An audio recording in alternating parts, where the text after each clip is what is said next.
At about 3:15 on the morning of June 22nd, 1941, German artillery opened fire on Brest Fortress. Assault troops had been told the objective would be cleared on the first day. The bridges would be secured, the road east opened, and Army Group Center would continue toward Minsk. But when darkness returned, German soldiers could still hear rifle and machine gun fire from inside the burning fortress. The invasion had moved on. The garrison had not. Brest stood directly on the new German-Soviet frontier, where the Western Bug and Mukhavets rivers met. Its red brick walls and central citadel had been built in the 19th century. Against modern heavy artillery, it was already obsolete, but its position still mattered. Roads, railway lines, and bridges around Brest formed a gateway into Soviet territory. If Germany wanted speed, those crossings had to be taken immediately. Inside were more than 9,000 Soviet servicemen from elements of the 6th and 42nd Rifle Divisions, border guards, NKVD troops, tank crews, and smaller support units. Hundreds of military families were also present. Many soldiers were sleeping in barracks. Others were preparing for an ordinary Sunday. No effective warning reached them in time. Instead of deploying into field positions outside the fortress, most were still concentrated inside its walls when the first shells arrived. The opening bombardment lasted less than half an hour, but it broke the fortress apart. Artillery and Nebelwerfer rockets struck barracks, storehouses, command posts, and communications. Fire spread. Telephone lines failed. Officers were killed or separated from their men. The attack did more than destroy buildings. It prevented the garrison from forming a single defense. Within minutes, Brest was no longer one fortress under one command. It was a collection of isolated strong points. German assault boats began crossing the Bug only minutes after the shelling started. Infantry entered through smoke and shattered gates, expecting stunned survivors and a rapid surrender. They found something else. The brick casemates that trapped the Soviet troops had also protected many of them. Small groups recovered their weapons, occupied windows and cellars, and fired into the courtyards. German units that had penetrated deep into the complex suddenly found themselves exposed and, in some places, cut off. The defense formed without a complete chain of command. In the citadel, Captain Ivan Zubachiov and Regimental Commissar Yefim Fomin helped organize resistance around the barracks and Kolm Gate. Near the Terraspol Gate, Lieutenant Andrei Kijevatov and his border guards fought from damaged positions.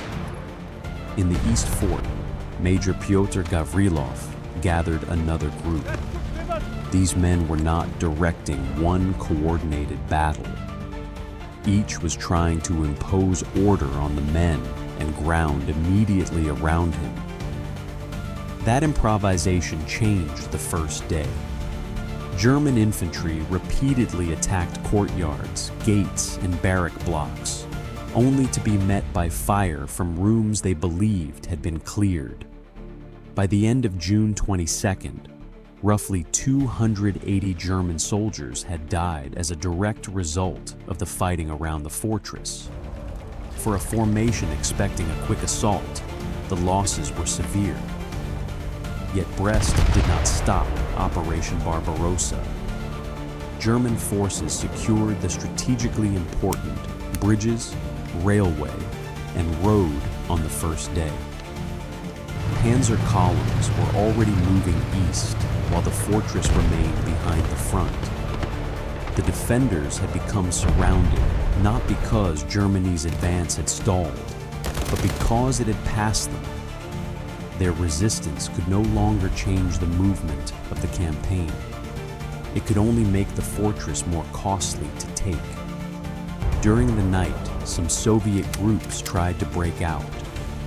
A number escaped, but most were forced back or remained trapped.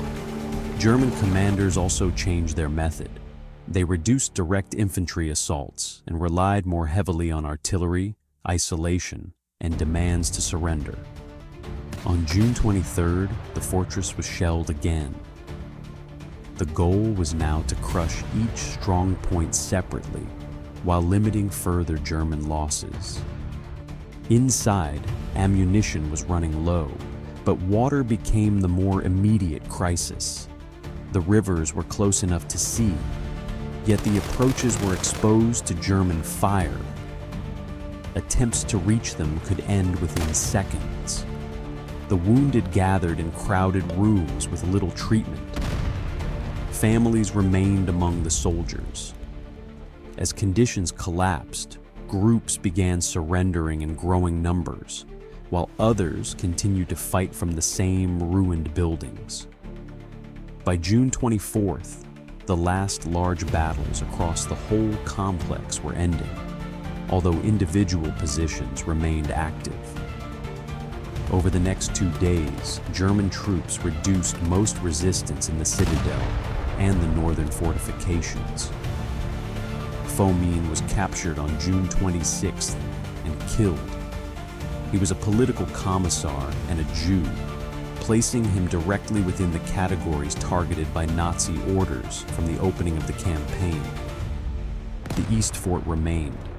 Infantry attacks had failed to clear it, so on June 29th, the Luftwaffe bombed the position with heavy explosives.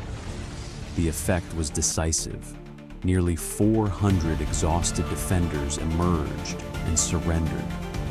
With the fall of the East Fort, organized resistance at Brest had effectively ended after 8 days, not after the few hours German planners had expected. Individual holdouts remained hidden in the ruins. Gavrilov was reported captured, wounded, and severely weakened on July 23rd. Later Soviet accounts often presented Brest as one unified garrison, fighting continuously for more than a month. The evidence shows a more complicated reality. Thousands were captured during the first days. Organized resistance largely ended on June 29th, and scattered individuals survived longer. That distinction does not diminish the defense. It reveals what made it possible. A reconstruction from German records counts 429 German dead and 668 wounded. Roughly 6,800 Soviet defenders were captured, while about 2,000 Soviet dead were found in the fortress. Most of the German fatalities came during the first 3 days, when surprise should have been at its greatest. The attackers had destroyed communications, shattered command, and surrounded the defenders. They had achieved almost every condition required for a rapid victory. Still, the fighting continued. Germany won at Brest, and the fortress did not halt Army Group Center. Its meaning lay in the miscalculation it exposed. The German plan assumed that shock and encirclement would cause Soviet resistance to collapse from the top down. At Brest, command was shattered, yet resistance repeatedly formed again in courtyards, cellars, gates, and ruined barracks. The Germans silenced those positions one by one, but never on their original schedule. On the first morning of Barbarossa, Brest Fortress delivered a warning. The Soviet Union could lose territory, formations, and commanders, and still continue fighting. Germany heard that warning. It did not yet understand it.